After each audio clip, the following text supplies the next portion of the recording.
জামাই ষষ্ঠী মানে জামাইয়ের প্রিয় খাবারের রান্নার তোড়জোড়।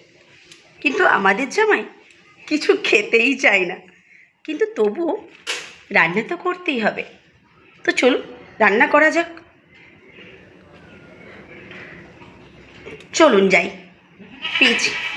এই যে সকাল সকাল টিফিনের জন্য বানিয়ে ফেললাম চিকেন কিমা দিয়ে মোগলাই।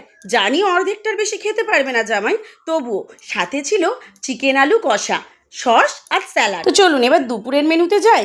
দুপুরের মেনুতে ছিল সবজি ডাল, পোস্ত পাবদা, দেশি চিকেন কষা, পমফ্রেট কালিয়া, আর এই যে দই, আম।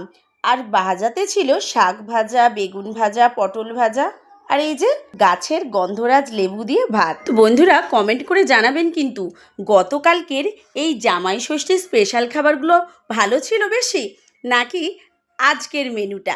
এই যা ভুলে গেছি, সন্ধ্যের টিফিনটা রেডি করতে হবে। তো এখন আসি বন্ধুরা, টাটা, শুভ সন্ধ্যা।